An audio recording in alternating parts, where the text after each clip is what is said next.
So, Okay. okay. All right. So, hi, Sherry. Hi, We're recording. Gina.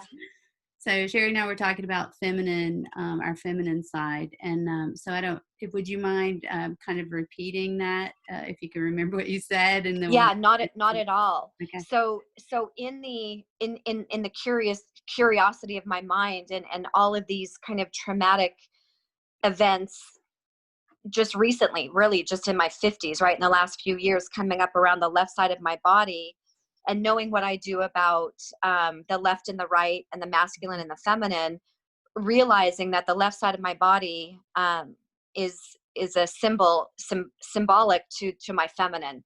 Mm-hmm. And looking back over the course of my life to when I lost my dad, and really soul searching, right, and how I've managed my life since the age of 13.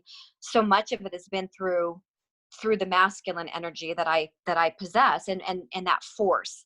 And when things don't in my mind, I wasn't perceiving them as working out or going the way that I wanted them to, I tended to resort to my masculine energy, to the control, to the force, a lot of times to the coercion and the manipulation, and forgetting or maybe not remembering the softer energies that I also possess, where I don't need to show my strength in that way. And I had a teacher years ago say to me, Sherry, you are a very powerful person in the way that you move through your life. But really the question is, are you using your energy and your power from your masculine side or your feminine side? Mm-hmm. And at the time I understood it maybe from a textbook sense. Oh, I can't hear you.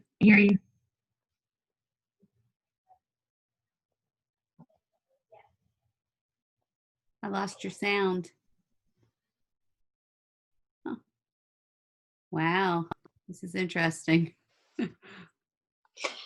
It just switched to my outside speaker. Sorry about that. So Okay, there you go. so anyway, just really trying to understand uh, the lessons that are coming up on this left side, Mm-hmm. the broken toe, the melanoma, and then of course this traumatic injury that I had when I was hiking.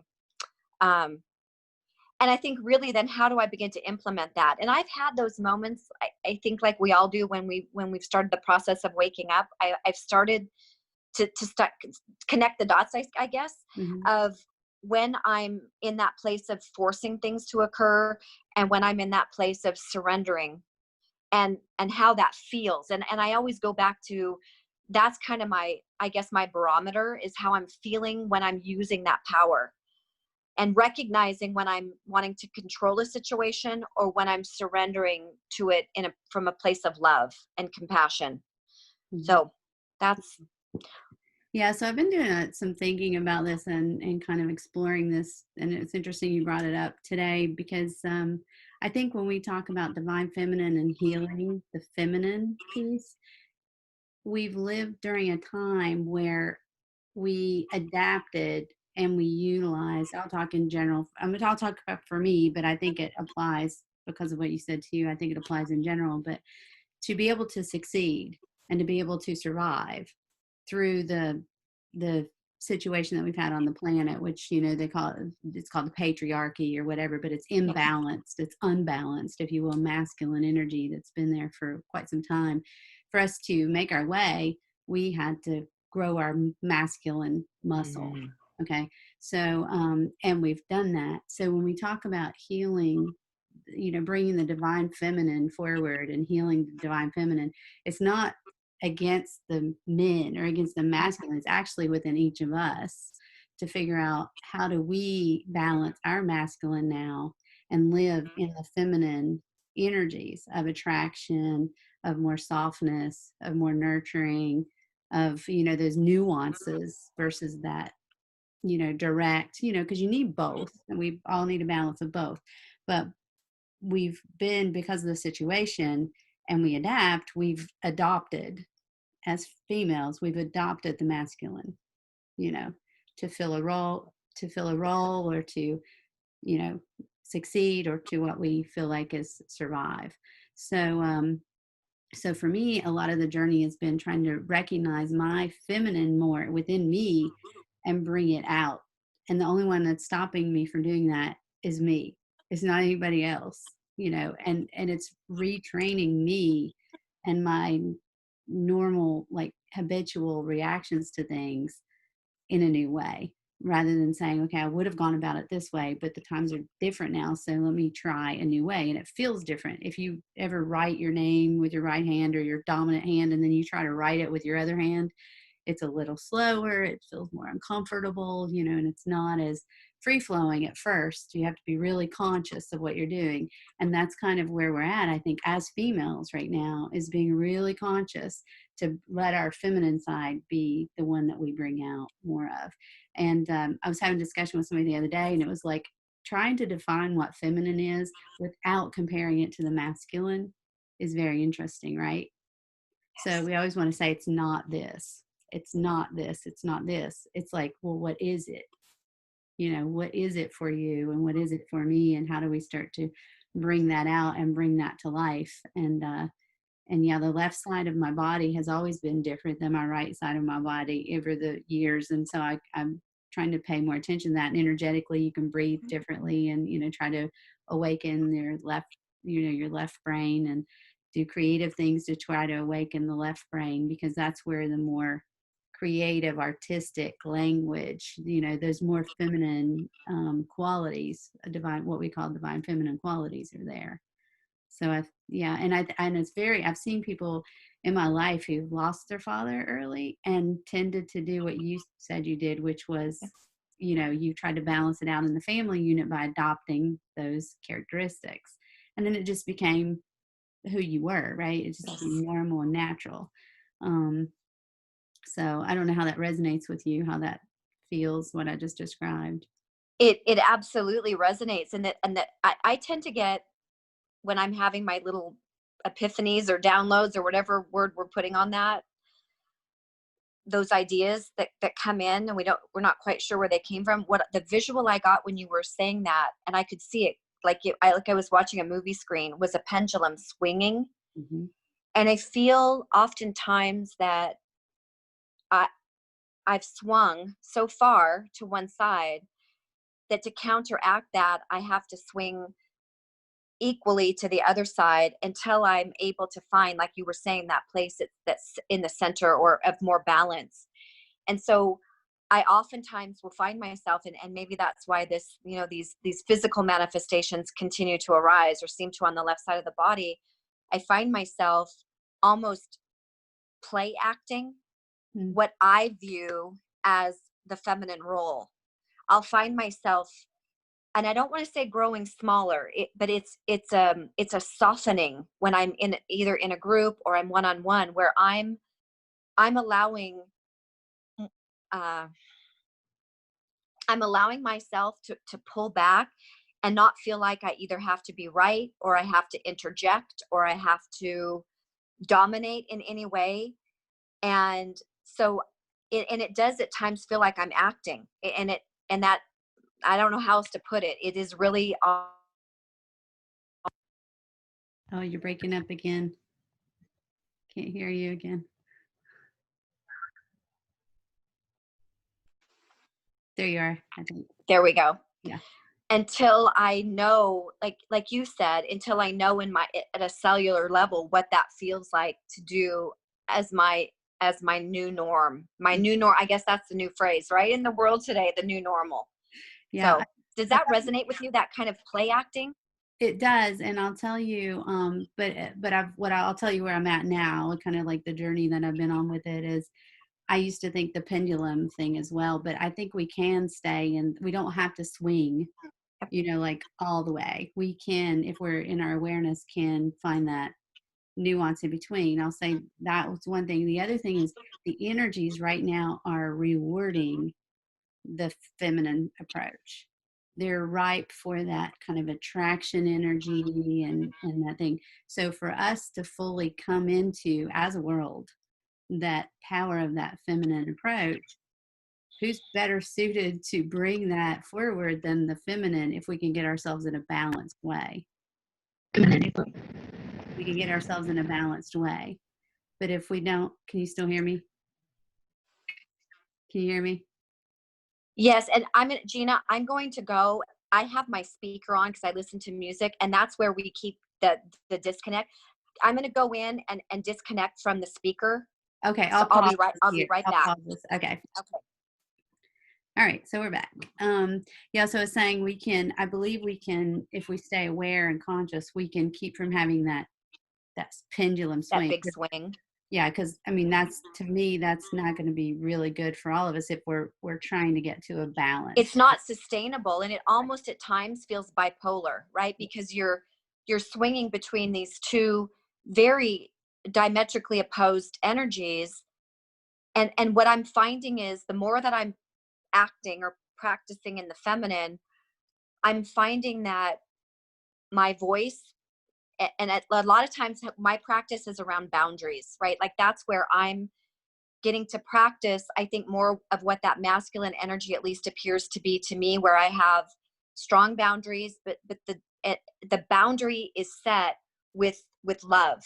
Does Hmm. that make sense? So I'm getting to practice it a lot with different people, and I find that the universe is providing me that opportunity really to get to practice where I'm able to set a healthy boundary, and yet set it with so much love in my heart for all parties involved. Yeah, it's like about love, unity, nurturing, connectivity. That's a large. That's all those energies that, for me, kind of are feminine in nature as a basis.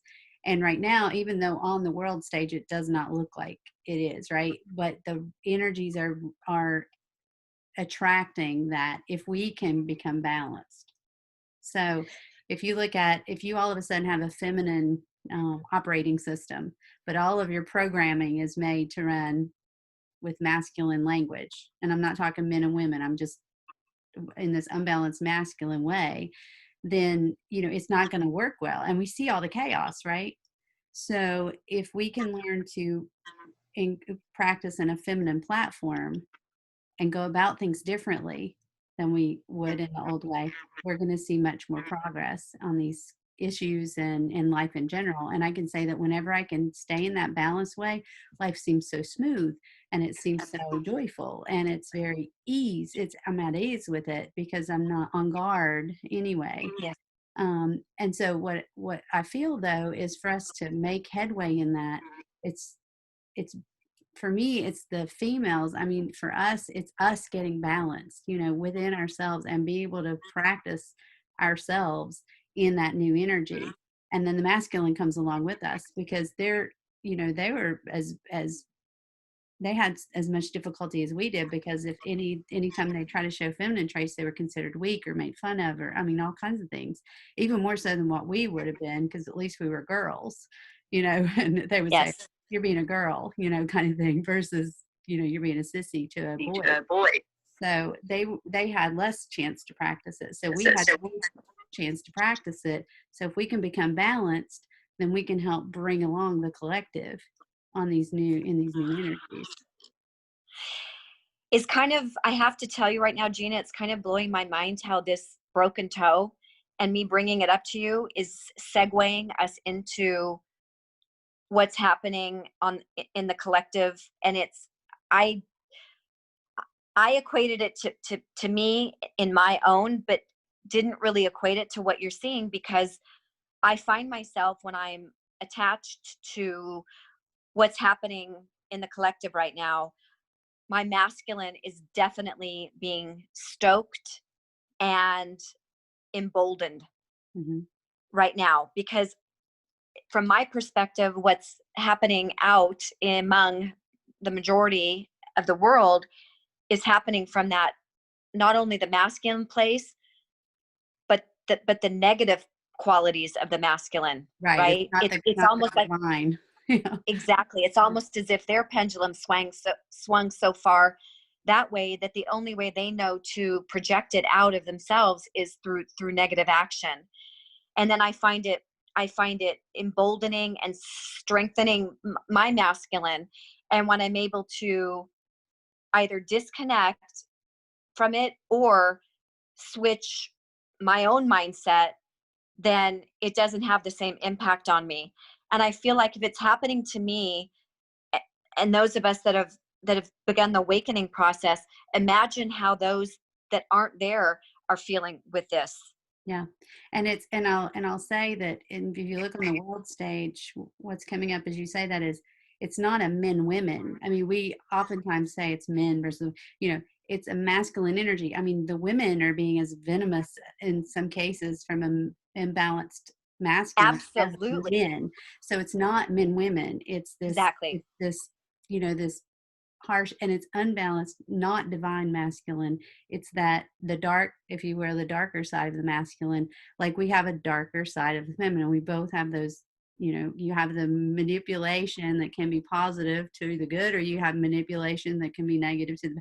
That's very much a female trait in a way, but the masculine, have those dark and light sides too. So it's because of the imbalance and us not holding the same space for those more feminine energetics in the situation, then yes, it's going to keep perpetuating what we're all conditioned to respond to when we get challenged, right? So, what I've taken it as a way of saying, here's my challenge. I'm choosing, am I going to go this way with my masculine? Where's that lead? Long term, how's that going to feel? Or am I going to follow the energetics that I'm feeling and follow my heart, strength and try to foster it that way? And I mean, love to me is very much more powerful and has that attraction energy and melts things if we can hold that space. Whereas if you push against something, you're going to get that same thing back from the universe, right? So if you hold love there, love comes back to you. If you pierce and you fight and you push and you hate, I mean, that's only going to come back to you because it's just a reflection of what you're putting out. And that is so apparent right now in the world, and people are blaming each other for things, but it's a mirroring of what it is that they feel in their heart that they're projecting. That's going to come right back. It's going to come right back. How do you So I find when I do turn the news on, especially with my mom here right now, Fox News goes on, and then I feel the energy in the room as she's yelling at the television. Everything increases, right? The level of the intensity. I guess that's a good way to put it. Everything elevates, and I'll find myself getting pulled into that when I'm watching the newsreels, the same ones that we're all seeing over and over of statues toppling and people beating each other, all the violent part of it that we're Mhm. seeing. I find that stoking then inside of me, not that I'm going to go out and topple a statue or beat somebody up, but I feel whatever I'm watching, I feel it connecting with that part of me that is capable of doing that, because my belief is we're all capable of all of it, Mhm. right? It's what I suppose it's awareness, like you're saying, it's that awareness of what your reaction is to how you're going to walk through your own day and react to what is coming at you. And so like you said, with the love melts that. Now I guess my question is, as I'm watching these these events unfold, is there a portion of the population that would be untouched by love? My personal belief is no, but I mean, I can only speak from my own experience. So, for me, reality is what I actually see. Stories that we watch, movies that we watch, and if we imagine ourselves in those movies, it's going to spark our emotions, right? And in our brain, it's no different than it happening. So for me to sit and watch the news, it would be making myself watch a movie that I'm then agreeing to that is in my reality, and therefore my mind and my whole body is responding to it in that way. So Very much. so I don't watch the news. I will touch in on articles and things like that to be up to date, kind of on what's going on in people's lives. And then I look to my own life and say, okay, what's my energetic bubble and who am I interacting with? And then how can I, if somebody comes into my bubble that has that situation, how do I hold myself with that love energy so that hopefully it has an effect on them? Or if I'm in that love energy and they're not, absolutely not, they're not going to come in my bubble. So it's that kind of energetic. So I don't want to be naive to what's happening, and I have compassion and I send positive energy that way, only positive energy. Because if I watch the news and I watch media and I get that anger and that hate, I'm sending that anger and hate into that situation. It's not doing them any good. If I can sit with it and say, okay, and I can transmute it and say, I'm capable of this. What part of me is capable of this? Let me hold that part. Let me love it. Let me forgive it. Let me let it go and let me have compassion for it like it was my own child. And then I can send that love into that situation, then I do that. But if I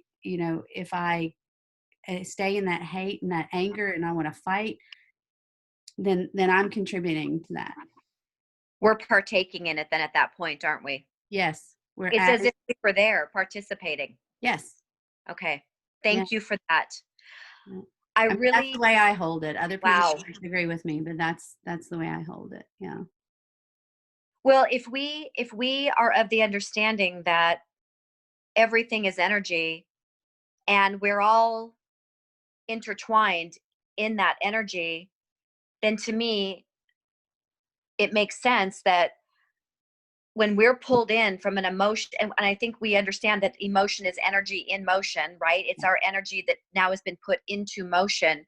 So if your emotions are being triggered, poked at, all of those things when you're watching that, it's almost like you said, as if your body and your mind are actually there. Hmm. Then when Teleport you're there. sending what, if whether you're standing in solidarity with them and you think it's wonderful what they're doing, or you're completely upset and angry about what they're doing, either way you're still creating an emotional response to it and you're feeding it.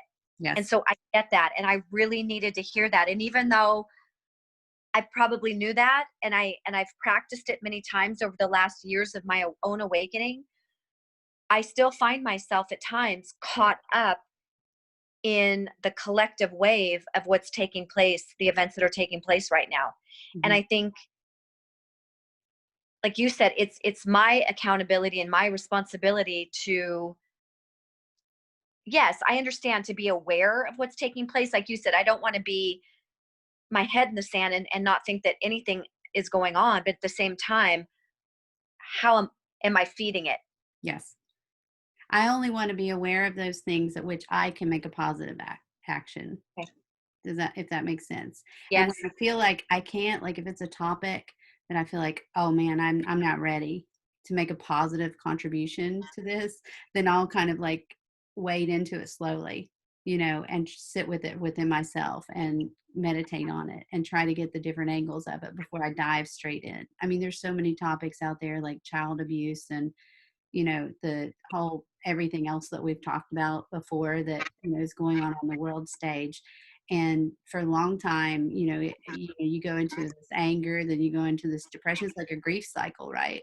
And until you can get to the other side of it for yourself, whatever tools, whatever process you use to do that, you're only contributing that harsh energy that right now the universe, I don't know if it's always been like this, but I can speak of my experience right now. It comes right back at you really fast. And so it's like if you project it out, something, it might not be about that particular topic, but something else in your life's going to bite you in the butt, you know and so it's like if you project love, then you've got that softening and that love that's going to catch you in different situations. So I've just seen it so many times in my life. It's like I don't want to do that anymore, and I'm not perfect at it. There are times when you get your heartstrings, like, or you get anger sparked or your ego rises up. But for me, it's that time when you go back and go, what happened there? What why did that spark that in me? What part of that triggered something in me, so that, we talk about triggering like it's a bad thing, but actually, if we take it into meditation, it's not a bad thing because it teaches us so very much. And so you can sit there and say, why was I triggered? Was that true? Was that completely true? Did I absolutely know that that was the case? Or did my perspective change that? And maybe there could be another explanation for what that person said or how that came across. And the more I did that, the more I realized it was my own internal things that were causing me to see it the way I was seeing it. So it's just that it's a walking, we've heard earth school. I mean, this is an earth school. It truly is. And the more we try to push these things away, the more we're not learning, and the more we just like make ourselves smaller and smaller and smaller and smaller. Um, because you're not like processing things through and then contributing your energy to the universe, and then the universe brings that energy back, and then you're contributing. I want to be in that expansive energy, and the other protection, fighting and stuff like that feels very constrictive. And so if I put that out, then it's going to come back to me in that way, and I'm going to feel like I'm more constricted and more constricted and more in danger and more in danger, and that's not the life I want to live. Yeah.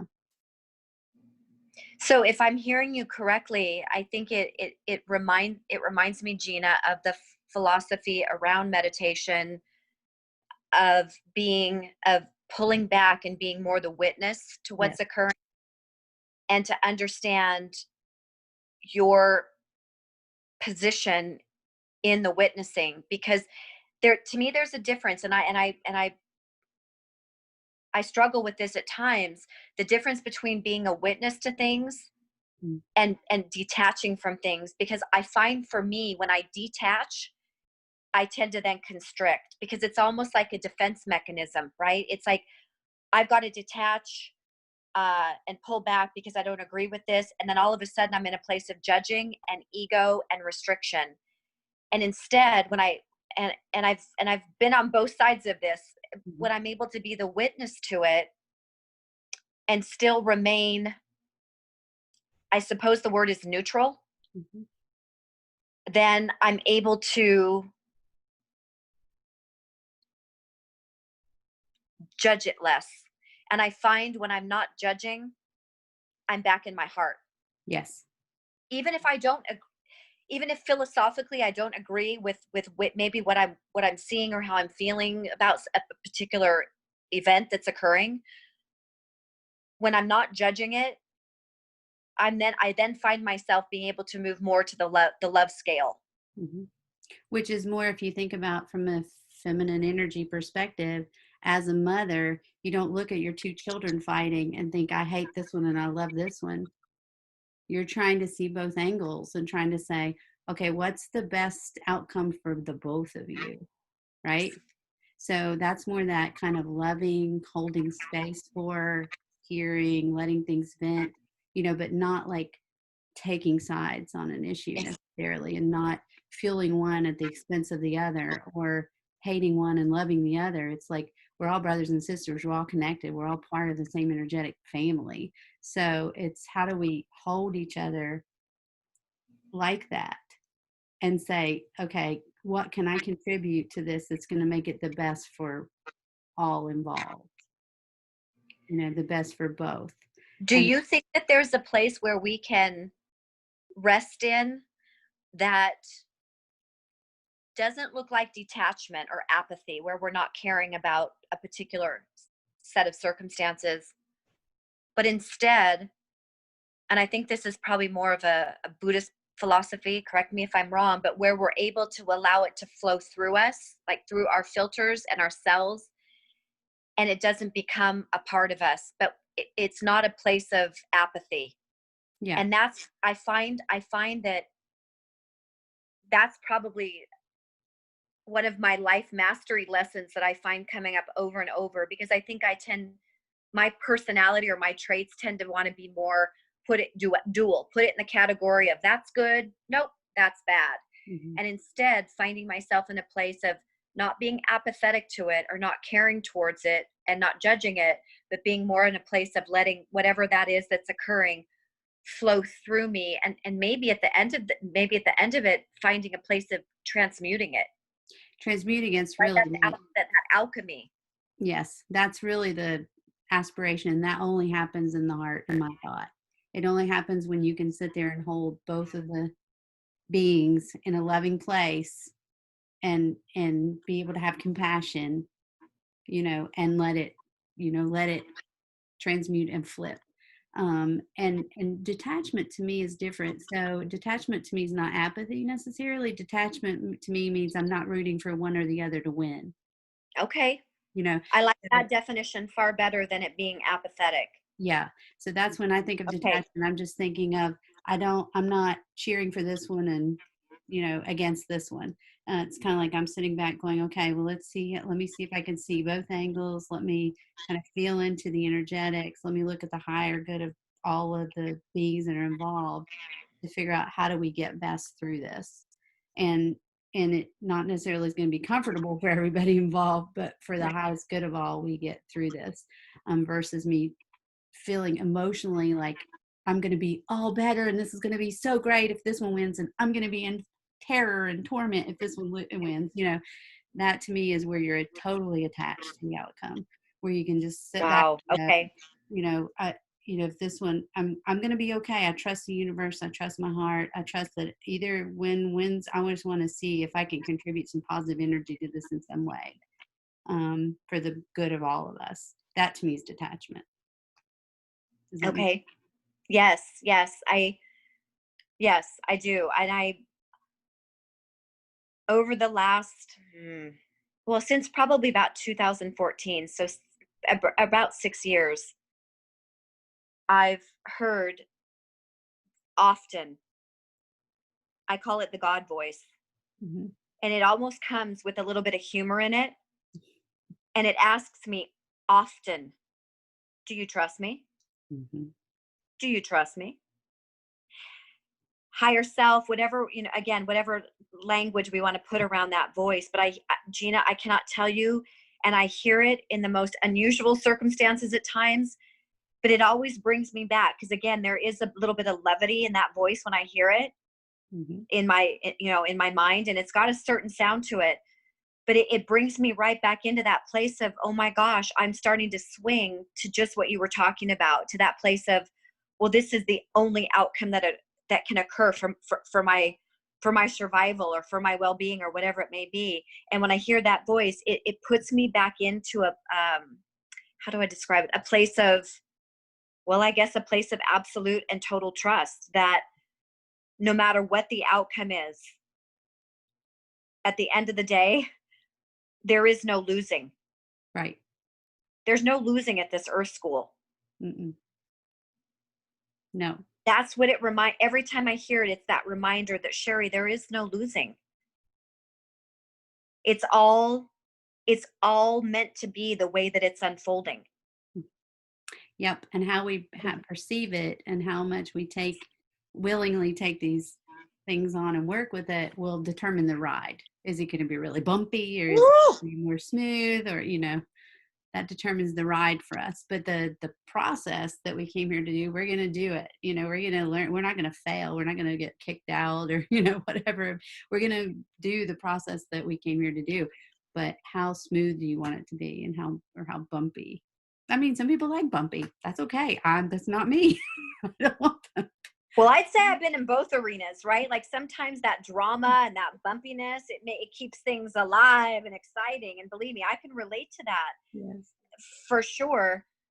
But then I've had the absolute blessing or the foresight of knowing what it is to be on the other side of that as well. I know what that feels like intrinsically in my cells to not be in the drama and the bumps. And I joke with some of my friends that, I much prefer the peace bubble. Hmm. And I think I shared with you a few conversations ago that uh that when I finally understood where the guidance is and what that guidance feels like when you're being guided to a particular, situation, person, whatever it may be, that compass is peace. And I never understood that before. But that's when you're on path, so to speak, is when that sensation of peace is with you and that we don't have to fight it. I always think about that nursery rhyme, that we sang to our children, row, row, row your boat gently down the stream. Merrily, merrily, merrily, merrily, life is. but a dream. Oh, And I yeah. think of that when I got the chills on my legs, but I think of that when I'm in that space of my peace bubble, that, oh my gosh, it's just a gentle flow downstream, that it doesn't have to be the swimming upstream every day, Sherry. We can put that aside. Mhm. But like So, you said, there's sometimes where, we might want to watch a scary movie. yep. We might want to watch a Feel love story, alive. Let's or face we it. You might want feel to, alive. yeah. So, I mean, there's times where people, and I believe that we're always on our path. It's just, we take these little detours that, you know, and when we scare ourselves, and then we I decide, call oh, it the zigs and the zags, right? yeah, Sometimes we're zigging, sometimes we're zagging, and sometimes we're following that true north point. right. Um, Yeah, and it's, again, there's no failure at any of it. If you zig and you zag your whole life, you're still going to get there. right. And I think right now, what I'm finding, I don't know about you, but I'm finding if I'll put a movie on, which I do periodically, I can't get through it anymore. I used to be able to sit and watch endless movies for hours. I can't get through a full movie right now because I almost feel like what's going on in the collective out there is more of a movie that I've ever seen in my whole entire life ever, all combined in one. Much more interesting. Yeah, Who we needs a rarely, movie? we try to watch shows and movies, and it's like we get into it, it's like, this is so like simple and not interesting. Yeah. Yes. Yeah, very much. Yeah, it's very much so. From that, Gina, from that collective standpoint, and I know that, we appear to be, from my perspective, ramping up. Mhm. Like we're ramping up to somewhere. Precipice, a pinnacle. To, Yeah. exactly, to some pinnacle. Mhm. Um, with this heightening that we're probably all collectively and personally experiencing right now. Um, and I know that you and I talk about Q. Is it that God wins, and what does that look like? What does it look like that God wins? Mhm. Yeah. Yeah, that's a good question. Because each of us have that in us, right? So we're each a shard of God. Yeah. So when you think sovereignty and choice and what you want your life to be like, we each can choose what we want to play out. So, how it would be a very boring world, in my opinion, if everybody was all the same and everybody was going to do all the same. And we have think about the adventurers that go out just to make it difficult on themselves when they don't have to in order to explore life. So, I don't know. It's a good question to think about. Is it everything that's smooth sailing, or is it that if you wanted to go out, you go out and you venture these things, but you do it with parties that are agreeable to it. And in some ways, that's what's happening, right? Well, it reminds me of, I remember as a little girl up in my bathroom, we had one bathroom in our house growing up, and I remember there was a mirror, and then there was a medicine cabinet that opened that had a mirror as well.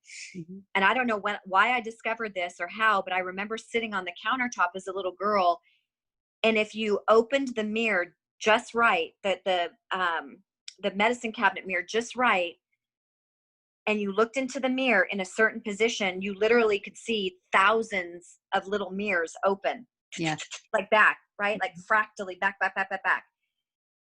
It fascinated me for quite some time, and I would do it quite often. I would go sit on the counter and look into that. And when I think about what we're all participating in right now, that's the vision I get of this very fractal little slices Hmm. of time frames, right? Like almost like you used to see the old fashioned cartoons made, and they would be on all these little tiny slivers of a screen. Hmm. And I think, are we all jumping into these different timelines at different times, and to experience a different experience? Hmm. And is it speeding up? Because I almost feel as if those timelines are, like you kind of said earlier, with that boomerang effect, right? Where what we put out comes back very quickly now, whereas before it might have taken, months or years to swing back around. And I know a lot of people maybe call that karma, different language put on that effect. But is that what we're witnessing right now? Is that we're able to almost like time travel or time jump into these different fractal universes and participate for a little bit and then jump back out. Hmm. Does Yeah, that resonate with you? it does. It's interesting because it's like what came up as you said that was like we have a menu of experiences. Like if you think of Tim's talked and I've talked on the channel about amusement parks, in some of the earlier videos we had. So it's like Yes. this whole menu of rides, these whole menu of experiences that we can have. And we are choosing which ones to go into. Now, our media is pushing certain ones Yes. for us to go into. And we can say, okay, yeah, we'll follow you into that. Or we can say, no, I'm not going to follow that one. I'm going to do this one. So we have people who are, deep dive in what's happening, here in the country. We have the pandemic thing but we also have people who are deep diving into creating sustainable communities, and that's all they're absorbed with. So that's their world right now. And then you have some that are adventuring, to Antarctica and other places, and that's their world now. So it's like, then you have the indigenous tribes that aren't involved in any of this, and that's their world. So I think even within what's there, it's like we have this whole menu of options of what we want our world to be like and what experiences we want to have.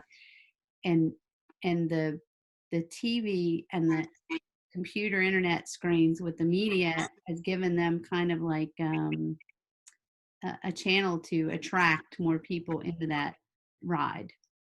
And I feel like a lot more people are saying, I don't want that ride. I'm going to do my own ride. I'm going to do something different. Now the media will purport it to be like everybody is doing it. It's terrible in that city and everybody's doing it. And yet I drive around the city, I'm going like, I don't see terror, So it's like, there's a certain show that they're Yes. selling, and some people are buying it. And I'm not saying that there's not, I don't want people to think I don't think there's some issues behind it, but I think they sensationalize certain things. And so to get that energy in there, it's going to make that ride more interesting. It's going to make that ride more intense.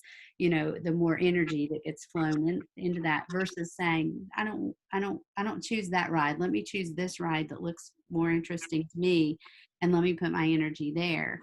And you're not putting energy into this other thing. So I think some ways it's already happening. And whether you call it timelines or whether you call it realities or whether it's different dimensions or, there's different ways of holding it. But I think it's already here. I think we're When do you, from your perspective, Gina, when do you think we hopped on board this one collectively? When do you think that change occurred? And not that it's just, I'm just curious. Yeah, I think honestly, I mean, I feel like this has been happening for a long time. I think we hear about 2012 and, all Yes. of that. And I think largely that was probably true. It's just that we were so locked into our patterns and our way of being that we didn't see a different way. It's like taking us time to come off the drug, to where we can start to feel the freedom and the sovereignty and the choice to say, yeah, okay, yeah, I see this, so in some ways it's been around for a while. Was it exactly at 2012? I don't know, but we had to convince ourselves that we had the power to do it. But I can tell you a lot of things were freed up, in my thought and opinion, after, I think, as a collective, we showed a certain energetic that we were not willing to play with anymore when we had the last election. Oh, okay. Okay. I think that was a Wow. huge show that we're not playing that game anymore.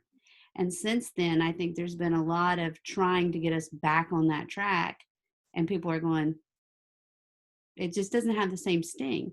Things don't last as long. Things die off quickly. I mean, we've switched so quickly from, COVID, everybody staying in, staying safe, to protest and get out. And I mean, there's so many different messaging, and that's just the latest ones over the last several years that have tried to hook us back into that. And we're going like, there's a large enough population going, nope, not going to do it. Boy, what an amazing time to be on this ride, right? Like Absolutely. it is, I suppose, in many ways. Now, I've studied a little bit of the yugas, and I think we talked about that one of the conversations you and I had about the 25,000 year Oh yeah. yugas that um, I don't want to butcher this, but I know I don't know if it's Buddhist, or I don't think it's Buddhist. It's definitely, well, I learned about it when I was at that ashram for Paramahansa Yogananda's ashram, is where I first learned about the yugas, and that we are coming out of the Kali Yuga, right? Or the what they call the Iron Ages or the Dark Ages, and we're coming up into, I believe, Dwarapa. And so there is an ascension that's occurring. Now, when you get to the top Yuga, they call that the golden age, right? And we've been there before as a world. We've been in it's called Satya, or the age of truth. Mhm. And we're headed there, but we're about 50,000 years away from that top Yuga, 50,000 years from now, roughly. But it makes so much sense to me when you hear these terms like way showers or the light bearers, and that collective energy of those of us that are on this ride of waking up, that we're kind of I always visualize like we're taking the torch, and we're going to carry it for however long we're here on the planet, and then we're going to pass it back to the people that will take it even further, right? And in that ascension process. Yeah. I don't even know why I got off on that, but it's so fascinating to me to think about,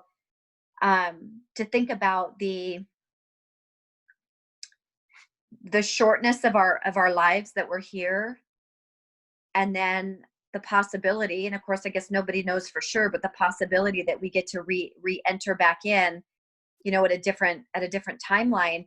But like you, I almost feel like, and I got the chills again, that the timelines, and I think that's that thinning of the veils Mhm.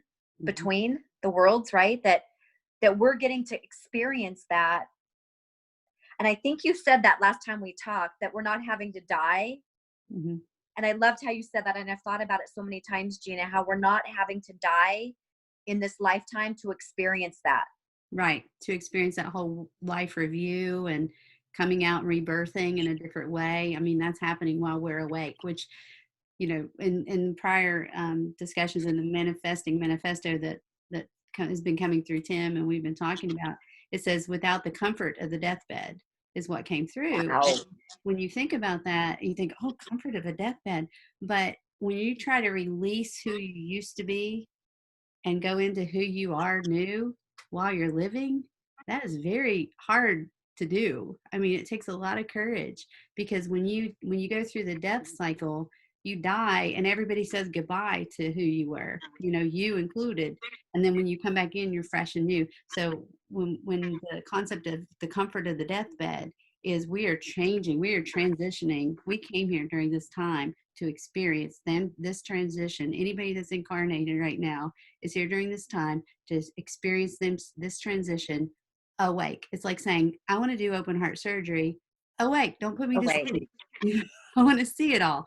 And yes, it can be scary at times, it can be painful at times, but you get to see it. So I also, what came up when you were talking about the yugas is during that time before we get to the golden age and we're on our path to truth, right?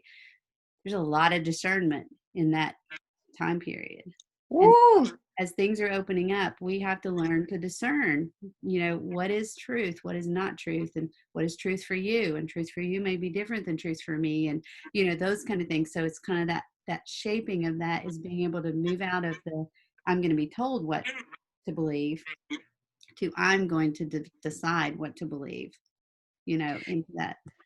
Do you think that what happens because of this ascension is that it's just dawned on me when you said that what we're actually, and I'm gonna have to plug my phone in here in a sec, but what we're actually doing is we are, oh my gosh, I got such a visual when you said the shaving away, that we are, as the destruction of the old us is occurring, and we're shedding that, and you and I both, because we've both gone through divorce, I would say that's a pretty big shift, right? And some are willing to accept us at that place, and others will never accept us as the new person that we are after that event occurred. Do you think that what we're doing as we're ascending is because the veils are thinning, we're more in touch with what truth is, and so we don't even have to come back and play this game of forgetting. We don't Right. have to come back and forget. We just come back, and we know. There's just a knowing. Right. That I, oh, shoot. We're paused. I don't know if it's you or me, but can you hear me? Yes, you just froze for a little brief Yeah. sec. Yeah. So yeah, I agree.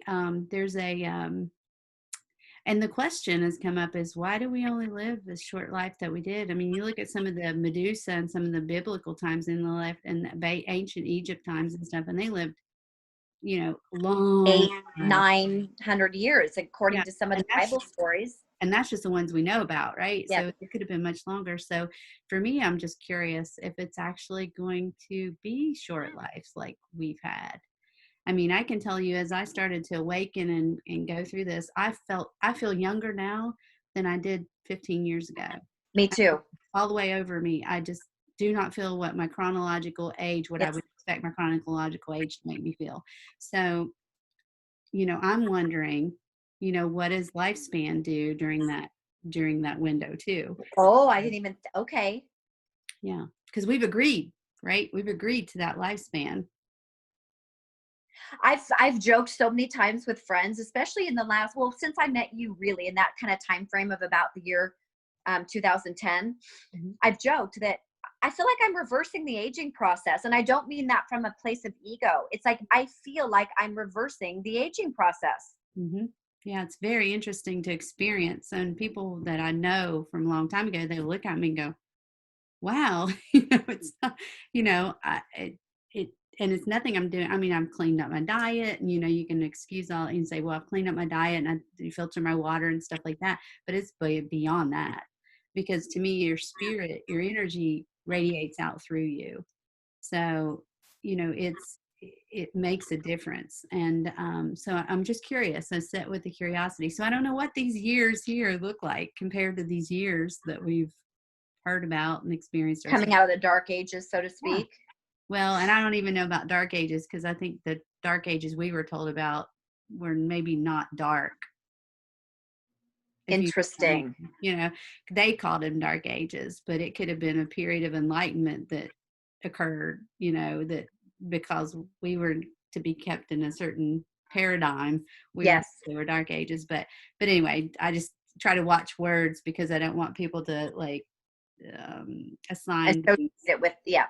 yeah, throw things out with something else that's there. But yeah, so I'm curious as we go into this awakening phase, and when we get into that 50,000 years, does that mean that's the last one to wake up in that 50,000 years, or is that the first one? Like, do we all enter the Kali or the yugas together, or is that just when the last being enters? Is that at that period? So how do we know how many people are scattered and how many people are already maybe in the golden age energy? Ooh.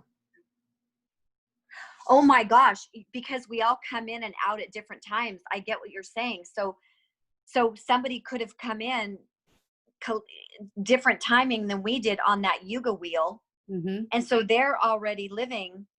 Whoa, my mind just got blown. Yeah, because we see it as a total, but we're not. We know right now we're across the spectrum, right? Uh, Absolutely. So at what part is it the individual, being going around that wheel, or is it The every collect, being going around I don't. right. Yeah.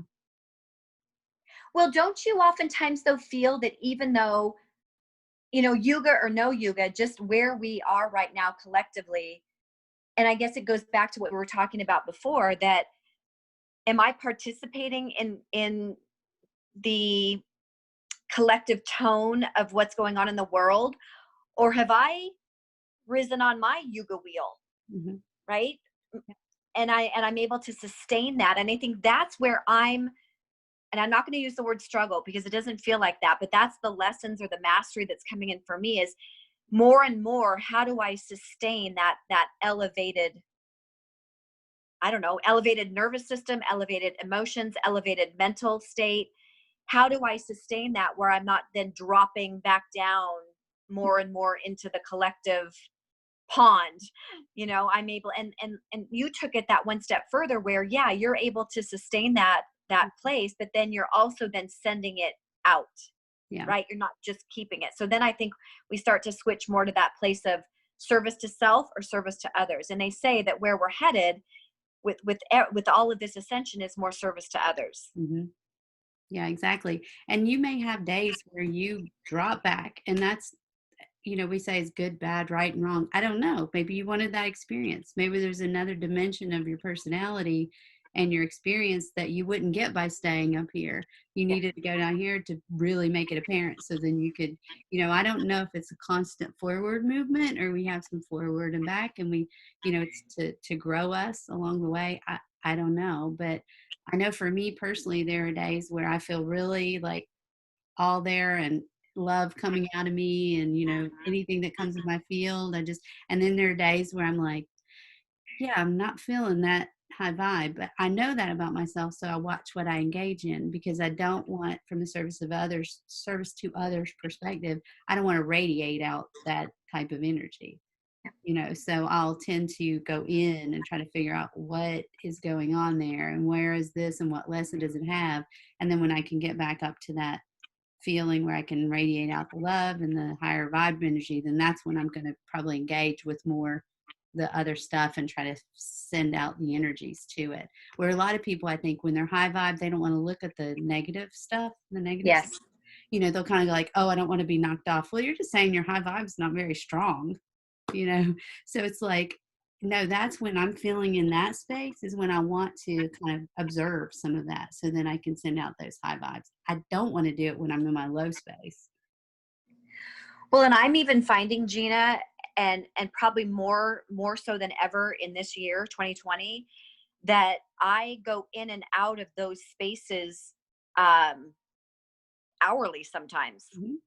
right? Like it's where before I would find it would be days that I would be in one or the other, and now I can find it can be in an hour.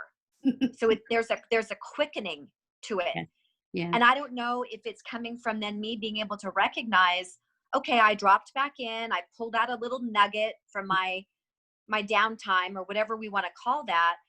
I was able to pull out a little nugget or a splinter or whatever and recognize that. And now I'm ready to go. I'm ready to ascend again. And I find myself, I guess my pendulum is swinging more often, but not as wildly, Mm-hmm. right? It's more of I'm back and I'm forth between these kind of dimensions of feeling, lower vibration and then feeling my frequency rise. There's a quickening. Yeah. Does that resonate with you, that quickening? It does. And yeah, you don't get stuck. I used to say I was going Yes. down that mountain again, and it would last for days, and it's like Yes. I can cycle around that mountain pretty quickly. It might not be a whole day, but if it's something huge that I'm trying to transmute, it might last a day. It just varies. So, but yeah, it normally, because of the tool set and because of the muscle memory of being able to hold it with different energies, um, that's where it does seem to process out quicker.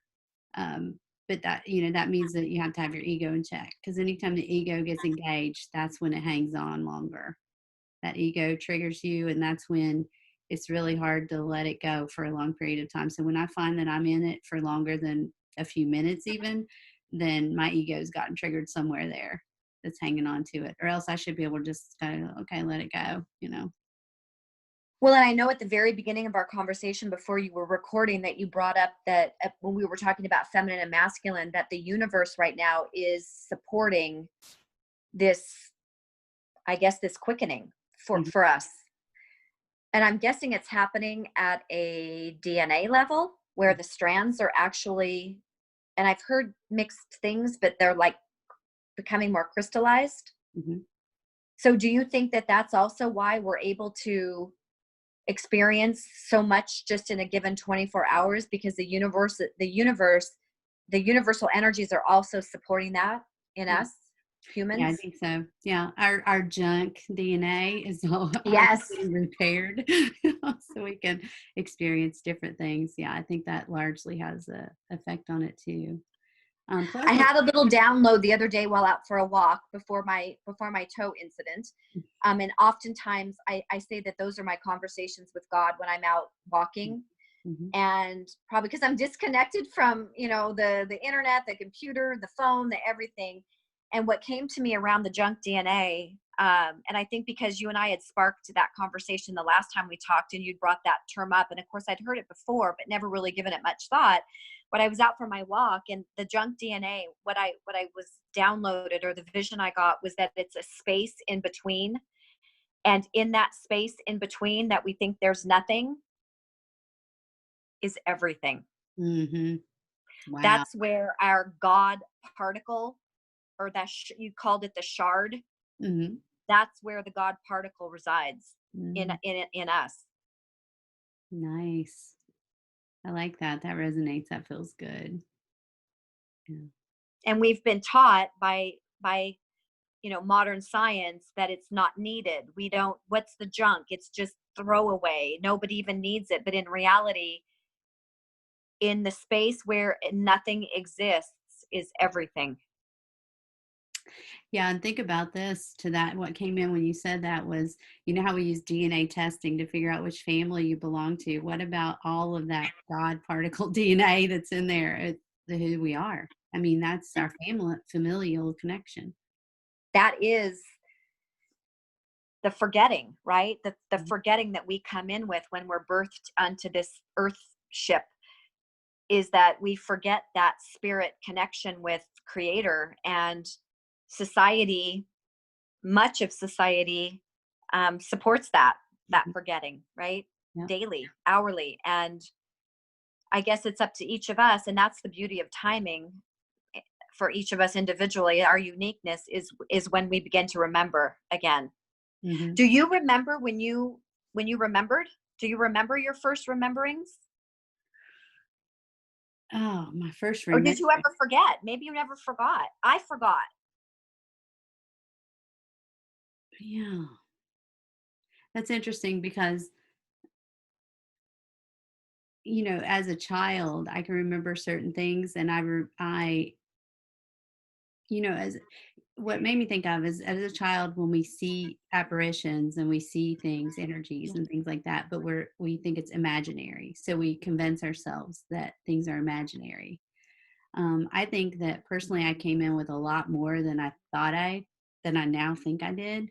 But because of society and other things, I talked myself out of a lot of things, you know and I find it exciting right now because the children that are being born now and in the last, let's say, 5-10 years, they're coming into much more of a situation where they're going to be encouraged to remember.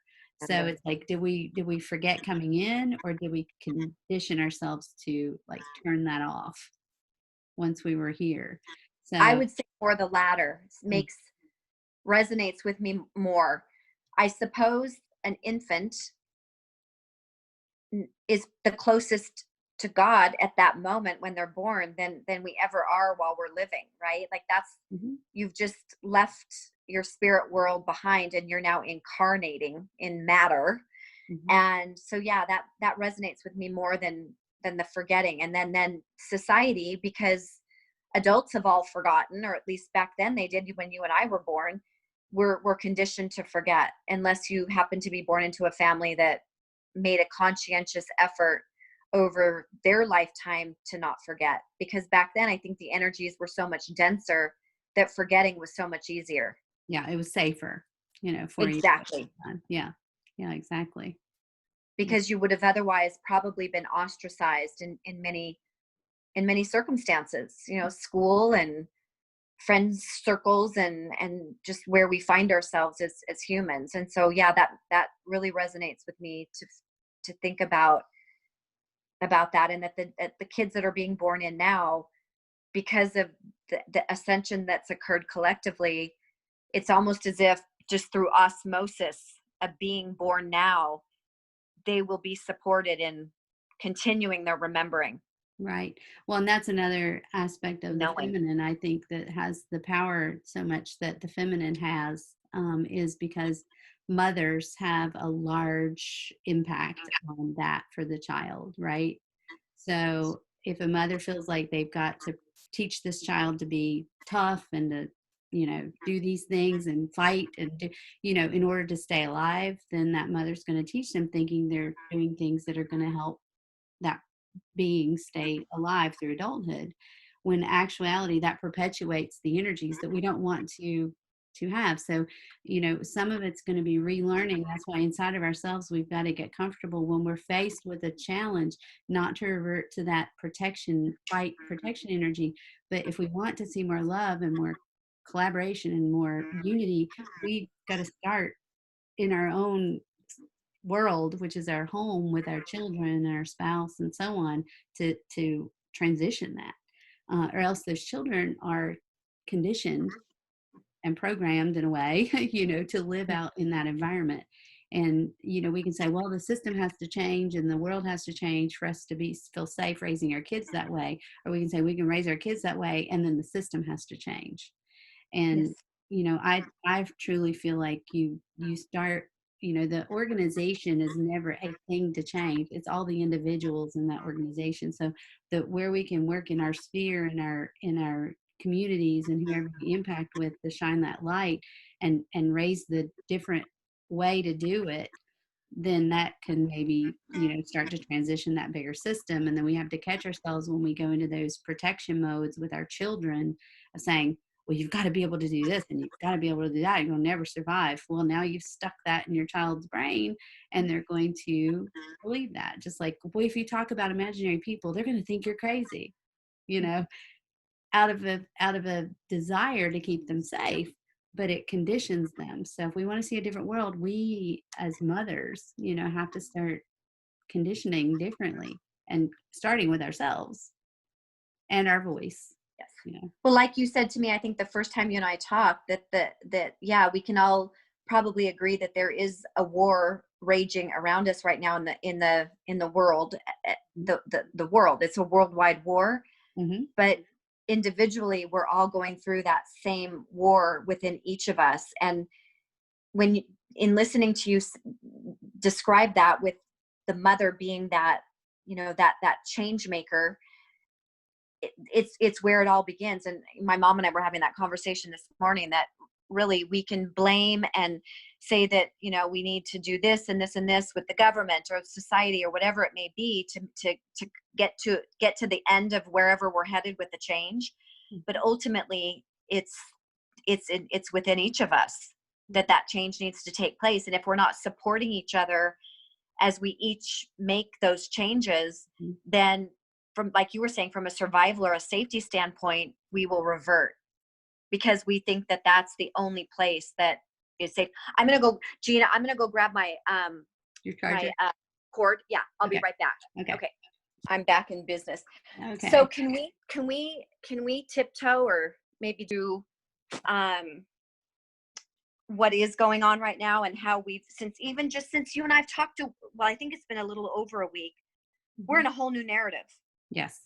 Right, we're out of the virus narrative, although I see them trying to cycle back around. Now we're going to be cycling back around in the COVID narrative. But then we went into the race inequality and the death of a Yeah. man who I'm not even sure is gone, or any of that. Will you share with me what you're thinking around all of that? Well, I kind of talked about it being the menu of things, right? So I think these are all possible storylines that they're trying to see what is going to get the attention. Um, Okay. and people initially, there's a burst of energy, but then it kind of starts to wane when storylines don't pan out. So in some cases, I think it's like I could look at it and say it's these storylines trying to hook different beings and see where they can get the collective moving. Okay. Or I can say it's those triggering mechanisms for us to learn things about ourselves. I want to make sure that, hang on one sec. I want to make sure it's, So I would have lost you anyway. Um, yeah. So I think it can be where it it can either be, if it, again, it's how you hold it, right? So you can look at it and say it's the big bad people trying to trigger and move the collective in a certain direction.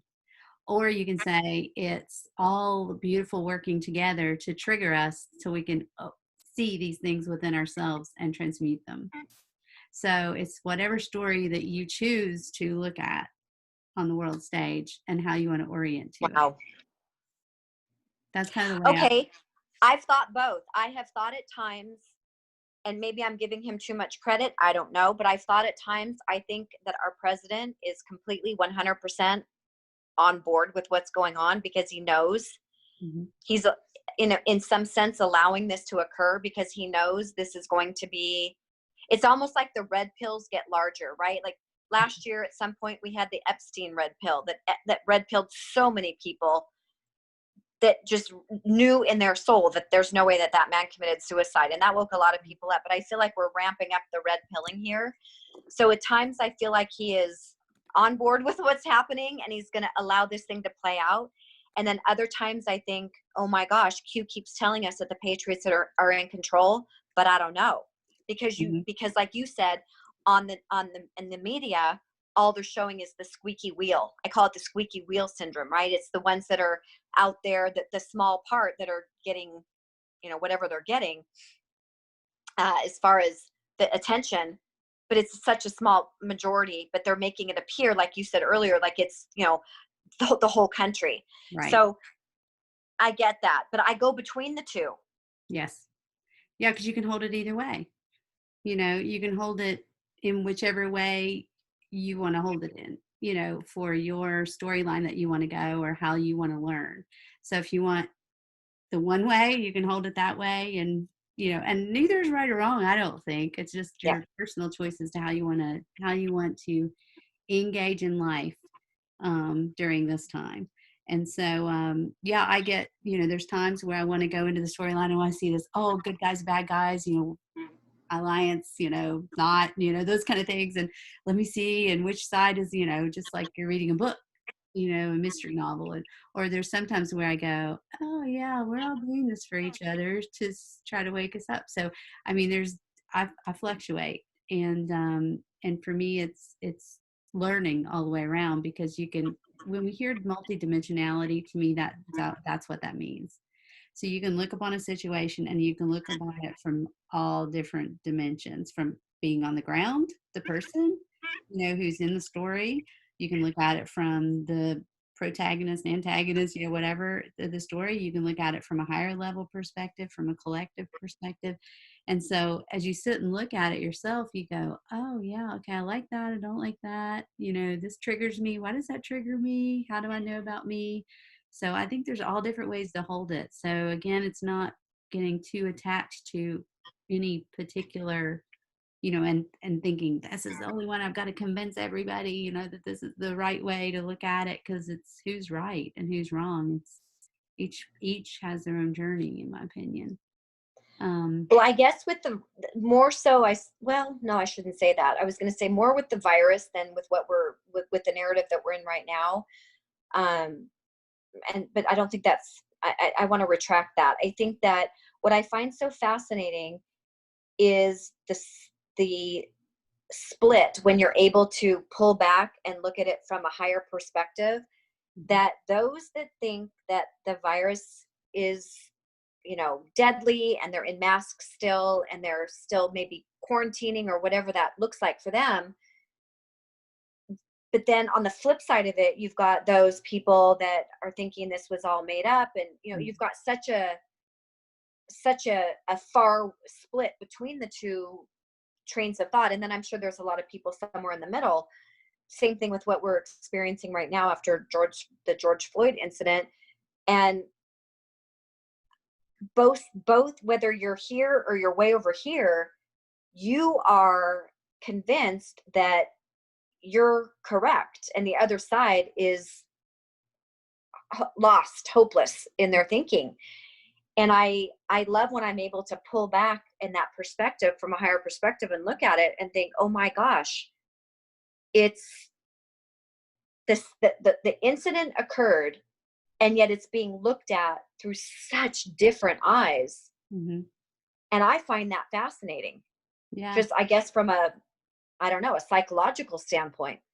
Well, I actually posted a thing today on my Facebook page that a friend of mine, well, actually Jenny, that normally is on our channel, had posted, and it showed a mama cub with her. It was a lion, I think, with her pup, and she had grabbed it by the the neck. So its head was on this side, and she was carrying it. So if you looked at her from this way, you saw the pup's face, and you saw that she was lovingly carrying her animal.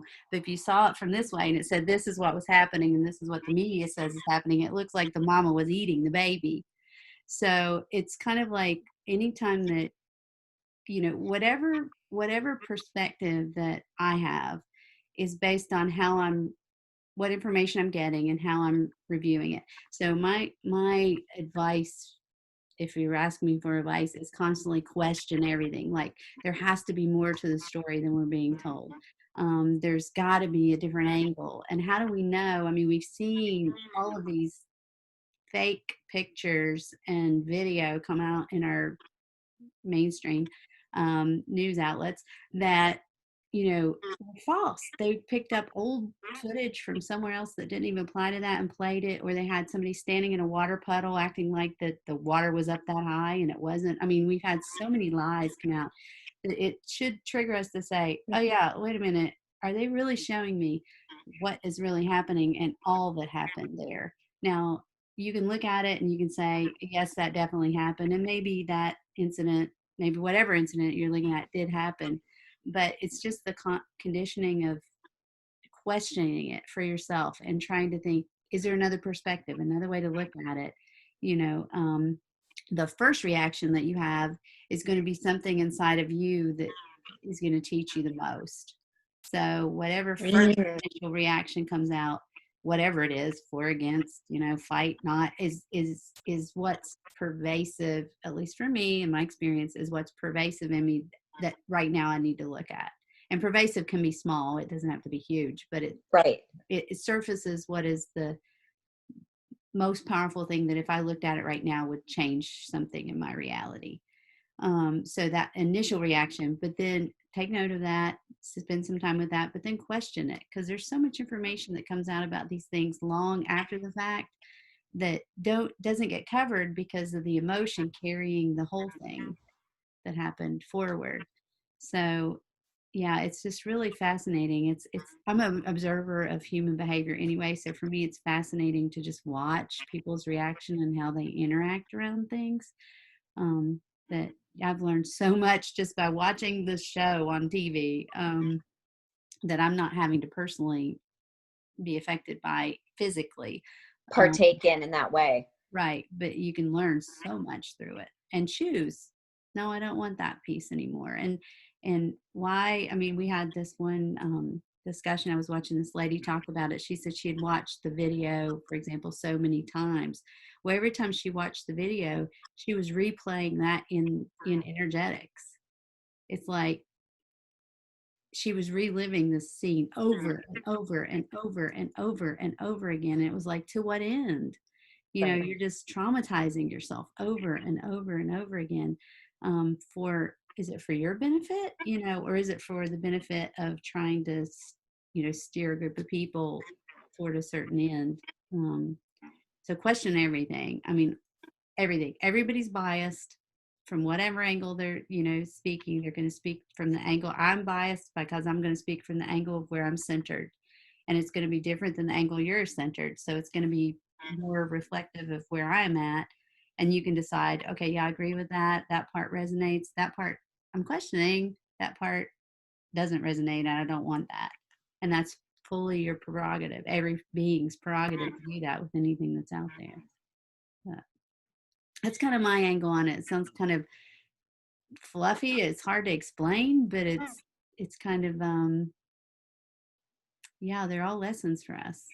And I find myself, when I do plug in to whatever it may be, social media or the news, whatever outlet it may be, I find myself right now, more so than the virus right now with what's occurring, not believing anything. Literally, I don't believe I almost feel desensitized. And I've felt like this over the past few years when we would have mass shootings.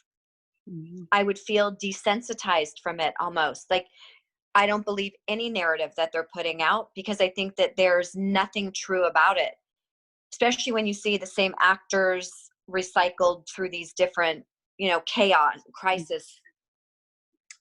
crises.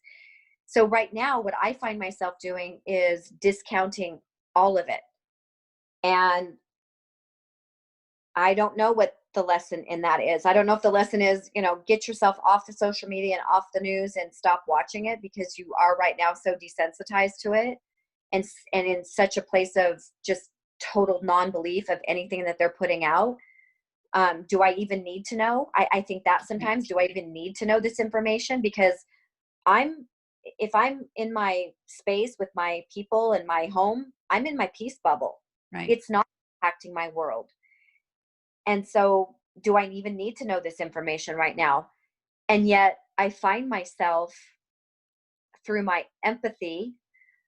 Um, so maybe I'm not desensitized in that way, but I find myself through my empathy feeling for these individuals who are being so impacted by this. Hmm. And then I think, I'm not impacted. So what does that mean about the world that I've manifested and that I've created? And what does that mean about the world that they're in? Yeah. Like that poor police officer who, I guess, went to defend his friend's business and was shot and killed on the sidewalk, and then was videotaped as he was dying. Nobody helping him. Yeah. I feel for that. I Yeah. feel for that, and that injustice that's occurring right now for so many people. And I almost feel that the role that they're playing in all of this is so courageous and so brave, that they are willing to play that role for the rest of our benefit in some way. Yeah. To learn, because that's symbolic. For watching the police officer that got killed, I mean, to reflect it on yourself and say, where have I done that? Where have I been the bystander? Where have I been the one to shoot? And I'm not talking a physical shoot, I'm talking about emotionally. Like, where have I done similar things emotionally to people, you know and where have I And also watch the carnage, right? And then walked away. and watch, yeah. So it kind of is a way of like holding a mirror to yourself and saying, when have I done those things? And some point you have to take breaks from it, and you don't want to whittle yourself down, so to speak. But normally, if you can sit with it, Byron Katie has a process called the work. It's at thework.com, and it gives you some questions to kind of work through some of these really emotional situations. And she's actually had some people talking about the incidences and how they work themselves through it with these questions, because it is, how do what is it? It may seem like, oh, I didn't shoot anybody, but in essence, if you project that, you basically are doing it in the energetics. Like, if I wish you were dead, well, you're energetically, you are doing that, even though you might not pull the trigger, you want to stab the person or whatever, but energetically you're projecting that hate. So it gives you a way of working through some of that, individually. So I think that the story that's going on, or stories, and whatever you tap into, are kind of the ones that have some lessons for you. And whatever is more interesting for you, don't make it wrong that you're not interested in it, because maybe there's nothing for you in that There's story. nothing there. Yeah. And so I also, what it brought up was us, when we talk about, if we heal ourselves, we heal the world. So we're all energetics, right? So if we're working on ourselves, even if I'm not reading that story, but I'm bringing up my love quotient and my unity and my acceptance, it's permeating that energy into that world, into that situation. It's a different way of, in a nuanced way of changing that world. Um, Without bringing me into the pit with them. Because I feel like, if somebody's, oh, it looks like one of us is frozen. I don't know, but it looks like, if somebody is in a pit, you know, is it helpful for me to get down in that pit with them? Or is it better for me to step on the bank and reach my hand down and try to help them out of the pit? And so when I feel like I'm getting in the pit with them, I try to back away and go, okay, where's my energy right now? Because it's not going to be helpful for them if I get into the pit with them, the pit of fear, the pit of anger, or whatever, helplessness, whatever those emotions are. I think, Gina, that you and I, the last time we talked, oh, sorry about that. I got a call in. I think the last time that you and I talked, we had talked about what our perspective was on the behind the scenes of the virus, and perhaps, you know, the sex trafficking, human trafficking, children being rescued, or those kind of things brought to light. What is your feeling around what's occurring, right, this new narrative that we've all been in for the past week? And again, so amazing how quickly we shifted from lockdown, don't come out of your house, you're going to kill your grandmother, Mm-hmm. to come out and riot and burn businesses, and burn the small business owners, which were already being burned through the coronavirus, right? So we're still on that narrative of destroying small businesses in our country. But what do you think this is? It really just the titillating, let's collectively pull the whole world over here into a new narrative, or is there a backstory to, from your perspective, to what's going on with this one? Yeah, that's hmm.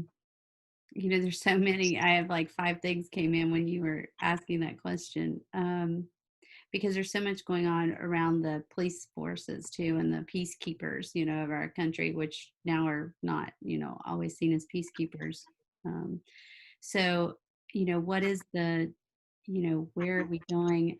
It's kind of like if you set if you set a bunch of prisoners free all of a sudden, what are they going to do?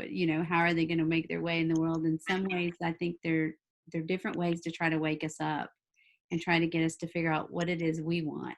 So if we go, well, we don't want that for our community, we want our community to be this, then people can start to feel into that. Because if you go back to the law of attraction, for example, it's the comparison, right? So it's running into what you don't want that you then put into the vortex what you do want. So there's all of these things that we're going like, we don't want that. We don't want that. We don't want this. So we're building up this energetic of the vortex that we do want.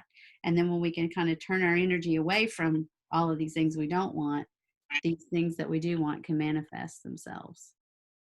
So I don't know if it has to do with that to give us the contrast, really stark contrast, so that it gives that energy boost into what we want, because we just get so fed up and tired with what we don't want, and then we go, okay, we've got to change, which often happens to a lot of us individually as we get to a point in our life that we hit rock bottom, and we just say, I mean, it happens for addicts, it happens for individual people, you get to the bottom and you just go, you know what, I can't do it anymore. Something's got to give. Well, I think collectively, that's kind of the path we're on. We're getting to Yes. the bottom of going, I don't want to do this anymore. Something's got to change. And it's hitting all of these groups and pockets that normally would kind of set themselves aside and think, okay, well, I can live isolated from that. I don't need to engage with that. So it's really hitting all the different strata of our society to say everybody collectively is going like, I don't want this anymore. This has got to go. Um, kind of force that dark night of the soul, or that crucible, for us collectively. But I think individually we don't all need that, because individually, as we're working through those crucibles ourselves, we've already decided that's not what we want. We've already kind of started down that path of, I want something different. And we started working with those energies, and it's starting to come in now, for people, as to what it is they really want and what their reality is like. Just like you're saying, in your bubble, that's your peace bubble. You've created that bubble. If you were living in chaos, that bubble wouldn't be a peace bubble, and people, it wouldn't feel like that for you. That bubble, that place that you live, and the people that you interact with are going to be energetically in resonance with you, or be offering you something along your spiritual path.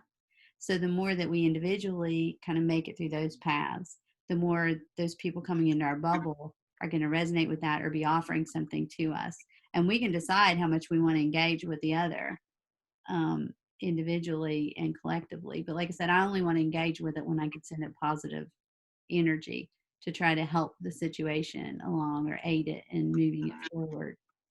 Um, What's come up for me around this new crises that we're finding ourselves in collectively, um, and in understanding that Mr. Floyd's family, as attorney, wrote a letter to the UN asking the UN to come in and dismantle our police force, and just Mhm. different. The agenda seems to be moving in a direction, at least what's being spoon fed to us by the media, is that we want to dismantle police, the police forces around the nation. We want to, take away any. We want to open up the prisons and let people out. We want to completely reform how we manage, I guess, criminal and negative behavior. And what it stokes in me personally is a threat to my safety and to my peace bubble. Mhm. I view it in that way. Now, do I think that that's going to happen? I vacillate. I go between the two. I think that there are enough people out, especially in our country, that feel so disillusioned with how things have been done for so long. And I'm not saying that the way they've been done is 100% correct. I think it's what we've had to work with, and we've built on it. And this is what we have as far as a police force and how we keep people hopefully safe and secure in their life, which doesn't always happen, as we know. So, do I think there needs to be reform? Probably. Do I think it's a dismantling of the system completely? I don't, because I think that is then a direct threat to those of us who have chosen to not walk a criminal path and to live our lives in a certain way with our moral compass. So I get lost in that narrative. I really do. I'm struggling with that right now. Mm. Yeah, and I think each of us can have our, like, I could give you my perspective on it, you have your perspective, but each of us have to kind of come to that place ourselves in a way. But I tend to think there's not as many in the country that are on in favor of that as what the media proposes is in favor of that. So I think there's a large, I think it's a vocal minority. If you think about what's happened in our country, we've had a vocal minority over many centuries who have made big changes and swaths into what happens in our lives. What I'm hopeful of is the people that we have in various offices right now, the president included, has and not just here but around the world, the leaders around the world, that they're positioned in a way that it's not going to be. um, Anarchy. yes, yeah, I believe that if it had been different people in those positions, it clearly would have been terrifying for me. But whether it be because of the position I'm in now personally, or whether it be because of position people in positions around the world, I don't know. But I don't see that being the reality that we have. Um, Now, what it'll prompt us to do is face, how do we approach it? Do we approach it from that unbalanced masculine, let's fight, let's kill? Mhm. Or do we approach it from, we want to be unity, we want communities? I mean, I've seen so many stories about communities coming together and standing up against the looters and standing up, for each other, and to really saying, not here, not in this area, not in this neighborhood.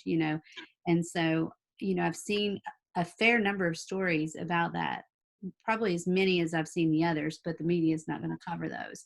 So how this is calling into us as to how do we want to approach this. Are we going to fall into the harsh fight, kill, protect, fear angle? Are we going to be in this, why are you doing this to yourself? You're doing it to yourself by doing it to me. And how do we work this together, and how do we create unity? And I know that that's going to sound to some people a bit Pollyannish maybe, but how do we flip from the masculine to the feminine? It's going to sound soft, it's going to sound Pollyannish, it's going to sound, but it can be very hard, it can be very firm. Like, I'm not going to play in that game. You see moms that go, no, I'm not going to do that. That's kind of like, no, we're not going to do that. That's not going to be here. That's not going to be how we operate. And I think that we've got to learn to play in that arena. And it's going to take courage. It's going to take a lot of courage. because our muscle memory and our history, our memories are from, what's been successful in the past. Well, I find this situation that's occurring up in Seattle right now such a microcosm of exactly what you're talking about, because what we're witnessing when we tune in is that this area of Seattle has been taken by force, and it's being ruled by force and dominated by force, to the point where I've heard that they're asking the shop owners that live in this little section, they're basically extorting them that if they want to have their business open, they have to pay. And clearly there are weapons. They've barricaded themselves. There's all of this we'll put it this way, there's all this masculine energy that's occurring. And I've seen equal amounts of women. So I'm not talking males. I'm saying It's the there are women distorted there masculine. Yeah. who are like blowing my mind with their Yes. behavior. Okay. So that masculine energy 100% is what's holding that line right now there. And I've heard calls from both sides of the aisle politically for President Trump to send in the troops, right? To take them all out.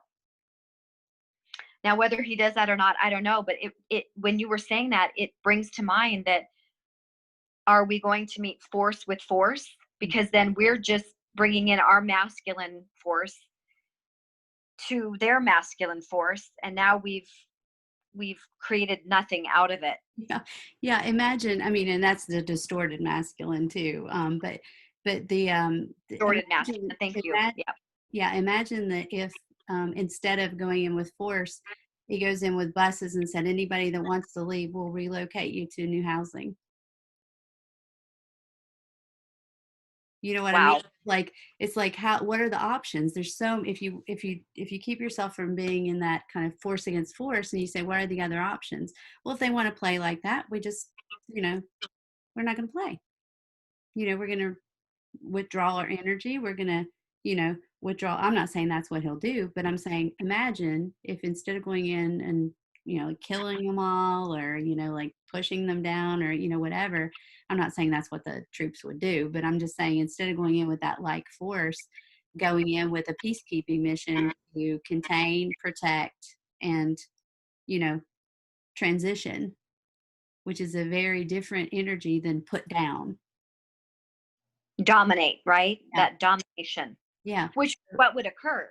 And that's the narrative that would then be played out, that we went in as the military or whoever went in and dominated these whatever you want to call them, anarchists. And then that would be the narrative. And when you were saying that, I thought, oh my gosh, what if we just stopped giving them airtime Right. and had no way to get their message out? And who would they even be getting it out to? Nobody would even know. And that's why I keep saying that the media is the enemy of the people. Absolutely. And I also have heard, and I've seen him do this several times now, tweet the silent majority. So that goes back to what you were saying about, I think there are more of us than there are of the squeaky wheel that's right now getting the narrative on the media. They're getting the airtime. And if you notice some of the stuff too that's coming out about how peaceful it's been in those areas where there has been National Guard. So it's Yes. not been deaths and fighting and lots of turmoil. It's been stillness. And so that's all that kind of calming, that kind of protection energy. That's somewhat the masculine or the feminine energies being portrayed, and delivered. And, yes, if you were going to be distorted masculine, you just go in there, roll in there, take them down. That's not what's happening. And that's what the media is trying to goad, Yes. and trying to say is happening, but it's not happening. So from the higher, from the organized perspective.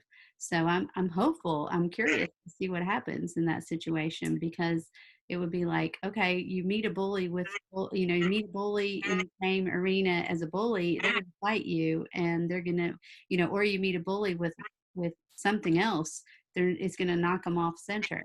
It's like, oh, I expected you to fight back, and you're not fighting back. It's going to be interesting, how it plays out. So I think we're seeing different avenues of that, and every single time lately, and this is where I say the universe is rewarding the good behavior.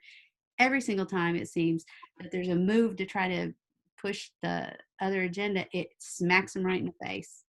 I mean, they've seen it. We saw some, supposedly some kneeling that was had certain garments around their neck saying, that was all in support of this. And it totally insulted, completely insulted a large swath of the community that they were supposedly being in solidarity with. So it's like it's smacking them in the face left and right.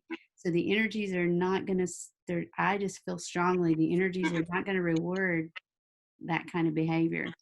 Um, and as long as we can all stay balanced and nobody snaps, to flip over the other way, I think we can see ourselves go through this. And that's where, I feel like we've already won in some cases. We're just kind of seeing it come through. Yeah. I don't know why I thought of this, but what if we were to craft some sort of a letter to, I don't know, to our president or just somebody, and say just what you said in handling of this? Or do you think he's there? Do you think our president's there to handle it in this way? I mean, I haven't seen evidence to the other. Right.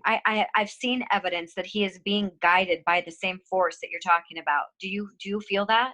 I do feel that. And I feel like it's not just him, but I think there's a collection of people around him. Because as you said, we all have these, you know, I mean, he's human. Everybody's human. We all have these periods where we go into the, oh, this is a really crappy day, kind of thing. So I think it takes a community. And I fully believe there's a community that's, and we're lending our energies to it, right? Okay. So Okay.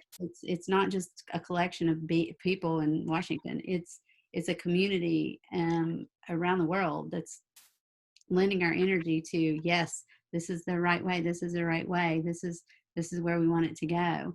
um, and he's got a difficult position right now, but I feel comfortable where we are. I mean, it's weird to say, but it's I think we're going to come through this. I think everything that they try is going to just smack them in the face, every single time. We saw it I with love the virus. We've seen it with this. I mean, we've seen it. It just it.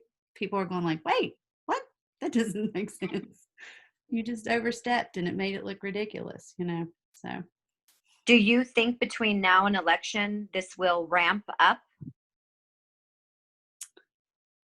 uh, well, I don't know. Part of me says it could, but then I don't want that reality.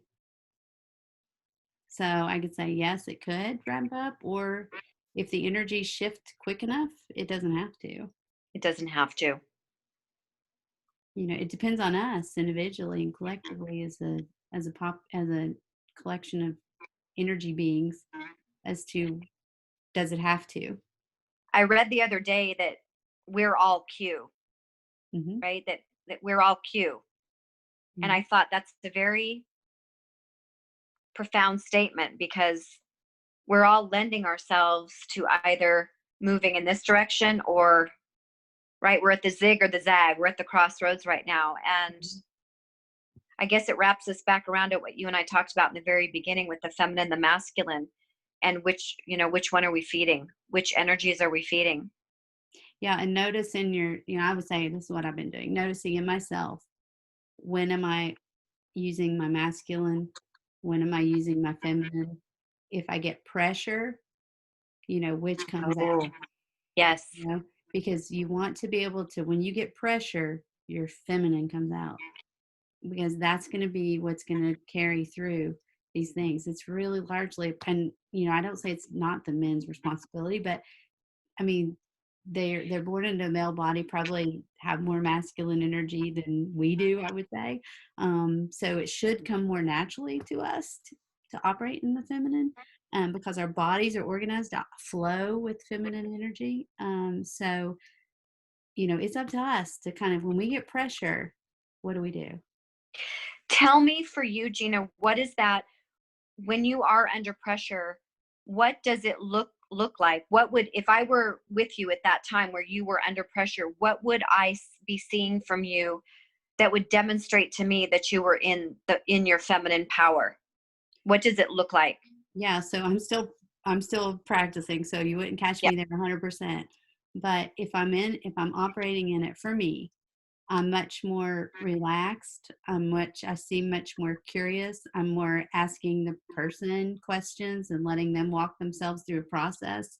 I'm not knee jerk Mm. responding to their comments. Like if they say, well, you're stupid, I'm not going like, no, I'm not.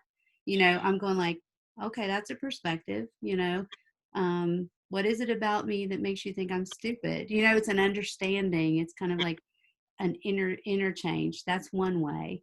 And it's not coming from that fear, because anytime that fear comes up, when the fear comes up, the ego is likely to come out. So it's kind of, you wouldn't see the ego, you'd see more of a relaxed kind of like, hmm, okay, you have that perspective.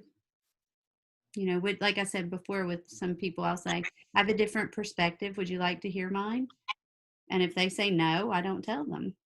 you know if they say, yeah, I'd like to hear your perspective, and I was like, okay, well, here it is, versus saying, you're going to hear my perspective, I'm going to tell you what it is, and you're going to sit and listen to me, and I'm not, you've got to hear my side the way it's kind of like trying to attract them into wanting to hear my side, or wanting to hear my perspective, versus And that's forcing ego, them. right? That's Mhm. coming from ego. Is when you're trying to force it, you're coming from ego, versus attracting them being curious and wanting. And sometimes that means you listen to them first. You let them go all the way through their thing without countering them or whatever, so they feel fully heard. And you are taking in their perspective, and then, you're balancing that out. So that's kind of generally, and I'll say I'm still learning. We all are. Um, Fortunately for me, I have people in my life that call me on it when I'm not. And they'll go, "What?" And I'm like, "Oh yeah, I've done it again." Because I've I learned. find right now I'm really getting to practice, and thank you so much for sharing that perspective with me, because I think oftentimes we have this misnomer that the feminine energy is passive, Right. or doesn't have an opinion, or is just going to be okay with what, that, like you were saying, the Pollyannish perspective is really, I think, again, what society has wanted the female energy to be like, right? So that the man can come in and dominate, and or be more dominating, and or male energy, I'm going to say, not men, but male energy.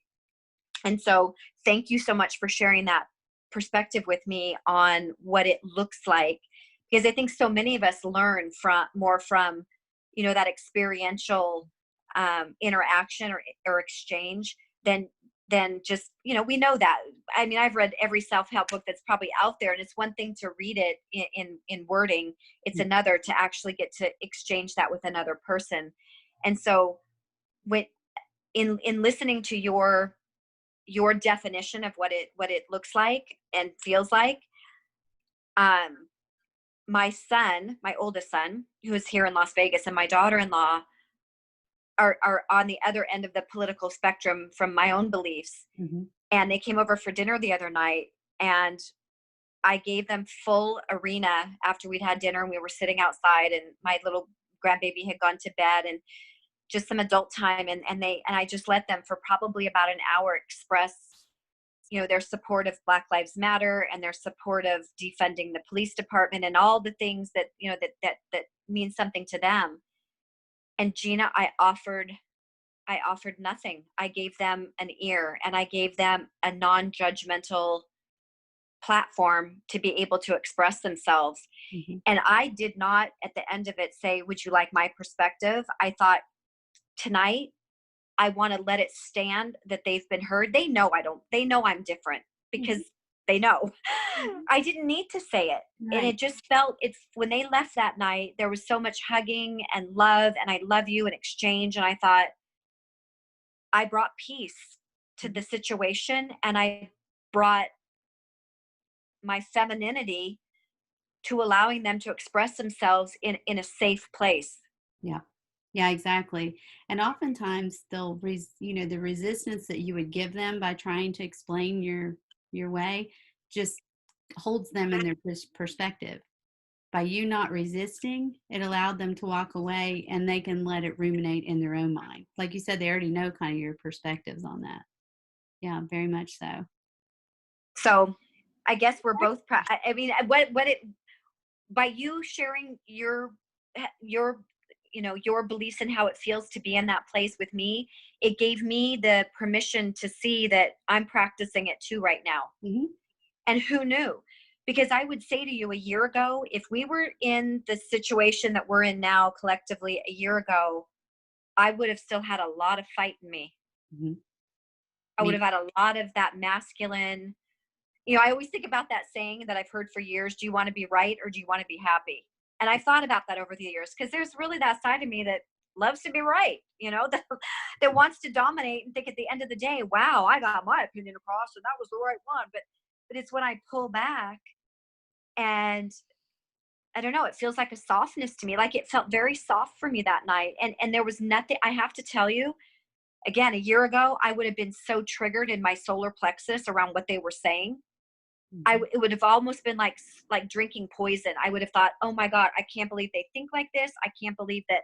How did I raise him? He's my child. There would have been all that narrative in my own brain. Right. But that night, there was no solar plexus hit. And I've noticed that's one thing I have noticed a lot. And I know they say we're moving from 3D to 4D, right, as a collective. And I've thought a lot about that with our chakra system, and that the third chakra is the solar plexus. Mm-hmm. Fourth chakra is the heart space.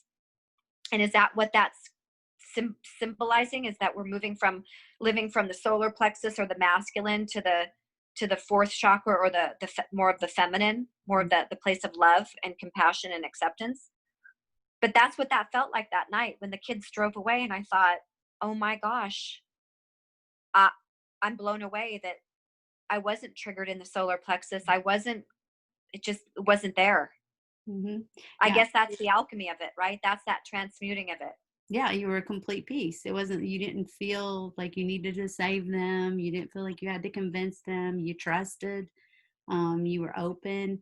And they, I imagine, thought more deeply about their position following that conversation than they probably had prior, because they weren't having to defend their position with you.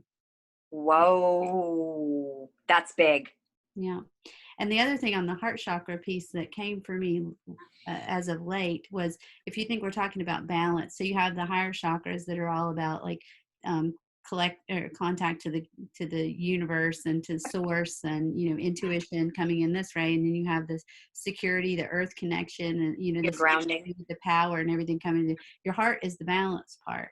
It's the center, right? It's the center, and it's the balance part, and it can be it can be a good marriage in both masculine and feminine once it's in balance. Oh, I love that, Gina. So it has two lobes. It's like it's the marriage. It's the to me it's that divine marriage of the masculine and feminine in each of us.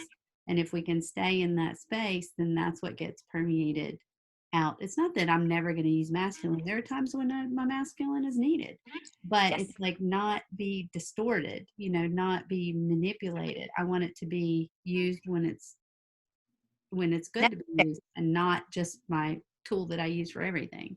Your Yeah. default. Right. That's how that when I go back over the years, and of course over the years there were times that I was definitely in my feminine, Mm-hmm. but my feminine back then was more of seduction, Mm-hmm. coercion, manipulation. That was what I thought the feminine, and that's why I really wanted to know your perspective of what it was to be in your feminine in that way, because in years past my feminine looked like that, and I was really good at using it that way. My wiles, I guess they call it, right? Our feminine wiles. Yeah, that's I have that that dark side of the feminine I was talking about. That's the exact. That's like, distorted feminine. yes, Mm-hmm. Yeah. yes, and I know her well. Mm-hmm. Again, default.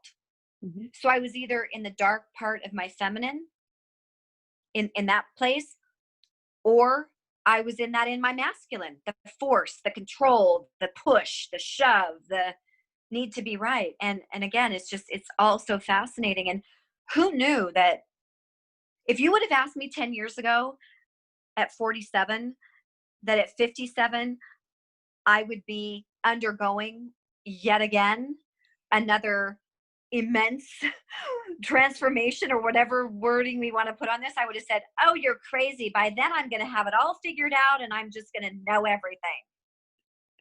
And nothing could be further from the truth. But again, it's just you used this word quite a while ago in our conversation, the word discernment. That's to me, and my prayer when I began this awakening, my prayer, and again, I don't even know that I knew what I was praying for at that point, but there was three things I was praying for: discernment, humility, and grace. Mhm. That was almost my mantra for years. God, give me more. Give me that sense of more discernment and more grace and more humility. Mhm. And I think again, that's that balanced place, for at least for me, from my perspective, of being more in grace with others. Because to me, and I find myself saying this to myself quite often when I'm not feeling graceful: Sherry, extend grace. Why do you want to extend grace? Because you can, Mhm. for no other reason. Yeah. And I feel like that's what God extends to each of us, right? That shard and not inside. I love that word that you used. She, God, creative energy, extends that to us constantly. It's Mhm. always grace. Yep. Sometimes I get this vision that God is just, we as his children or her children, he just looks at us with this smile like, oh, there they go again. But I love them so much. You know, Yeah. I just feel so, I love them and I want to extend all this grace to what they're going through, Mhm. the foibles of humanity. Mhm. And so grace, why? Because I can. Mhm. And I think that muscle, the more you feed it, build that and feed that muscle, man, when you extend grace, it just comes, that's your default. Absolutely. And Grace that's how and I felt that night with the kids. It just extended grace all over that. mhm. Absolutely. And you were in joy the whole time. You were in love the whole time. You weren't scared or fearful or and that was the bubble that you created. And that's kind of how you can any of these differences that we have. We can if we don't need to change the other person, you can hold it so differently. And just, the interaction is so differently if you don't need to change the other person and you just show up and witness and provide space. I call it holding space for people. Holding space. Yeah. Do you think that and I almost hate to use just our president, because I agree with you. I think it's a grouping, right? Mhm. It's a definitely a collective that's on board with this one. He just signed up for the role as the face of it, right? Yes. He's the forefront guy. But do you think that do you think that's the energy that they're coming with? Yes. For a That large balance between the masculine and the feminine? I think that's what's yeah, I do think that's what's coming. I think that's been behind it pretty much all of the decisions and things that were made. Again, balanced. Sometimes you use masculine, sometimes you use feminine. It's balanced. It's all working in concert with each other. But Wow. it's based off that balance. Now, the media and stuff are not going to show that. They want to show it differently, and sometimes I think he deliberately puts things out there just to get them spun off on something so we can see how asinine Well, things. I honestly, and I don't know if you agree with this, but I honestly I don't think anything that he either tweets or that comes out of his mouth has so much layered intention behind it. Oh, 100%. 100%. Yeah. I Everybody has, mean, it's like, their emotional reactions, but honestly, no. Mm, I don't think so. Did you I think we've talked about this at the day after election, and how oh, I know we did. I know you and I talked about this, and I want to say it was the last time we spoke, that how we both felt like a collective, Yes. oh, it was like, we're going to be okay. Oh, yeah. And do you think that that's now, looking with you bringing all of this amazing insight up about the masculine and feminine, the balance, do you think that that's what we collectively felt? Mm, Not all of us, but yeah, and that goes into what I was saying earlier. At that time, there was the energy of the collective was like, we are not going down that path any further. We're going this way. okay. And I really feel like that switch happened that night because we were going down a path that was going to be further distortion, and magnified distortion. And I think we all saw the trajectory, not all of us, but enough people around the world saw that trajectory in whatever venue. We had all this protests going on, the yellow vests, and I mean, there was all over. It wasn't just here in the US. And there was enough people saying, no more. we don't know what this looks like, but we don't want that anymore. And I really feel like that was the case, and it's unfolding as we're watching it now, In um, real time. in real time, and we're front row seats of it. And we're in I mean, honestly, we look at we're in in my opinion, the best venue because we kind of, I mean, everybody in the world is watching somewhat what's going on here in this country. So, I mean, we're front row seats, experiencing this. So I can't ask for any better school and lesson than to be right here with it. And then again, what role do I play? Trying to send out that positive love, staying balanced, not saying I'm soft, because feminine can be very firm, but it's done in a way that's not to obliterate. It's done in a way of collecting and bringing things back into the fold and reconnecting things and that woven network of stuff, and moving us forward in that way. And so that every time I can do that, I do it and try to hold that ground. I'm still learning. Sometimes I don't do it 100%, but still learning how to do that myself. And I encourage, I mean, I like this conversation. I think one of the interesting things is the question came up, what is feminine energy, without comparing it or contrasting it to masculine, but what is true feminine energy? And I don't know all the answer to that. And I'm glad we're having this conversation. One of the reasons why I wanted to record it is I want to start exploring that more in the open like this, and being able to post some of these videos so people can start saying, recognizing it and contributing. And if you want to comment below and contribute, what is it for you? How does it look? What is it not? We're all learning. It's not saying, oh, you're wrong, that's not it. It's saying, well, here's another aspect of it, and here's another, and together we'll find our way through this in a clarity from heart center, not from somebody prescribing it to us, but from what are we each experiencing, and what is it truly. So I welcome the conversation on this, and anytime, with you, but also in the dialogue and stuff with others, or if anyone else wants to have this dialogue. I'll have my contact information in the video. You're more than welcome to reach out to me, and I love fostering this dialogue. But I'd like to kind of wrap this one probably, Yes, Sherry, if that's good. And absolutely, Gina. Thank you so much for so much of your time and your energy. And I think my takeaway is my big toe, my broken big toe, literally, I think guided our time today. sorry about your toe, but not sorry about your toe. Thank you, big toe. Oh my goodness. I mean, I got this beautiful visual, Gina, when you were talking about weaving that tapestry. And I've always loved the idea and the concept of collaboration. Mhm.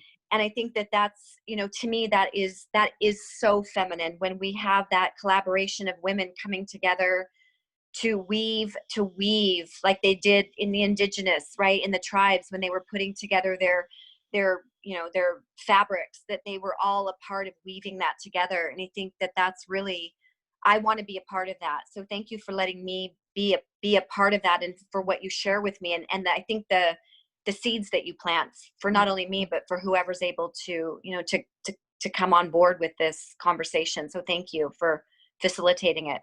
Thank you. Yeah, it's so good to talk with you. And I'm going to stop the recording now. And bye, everybody. Thank you.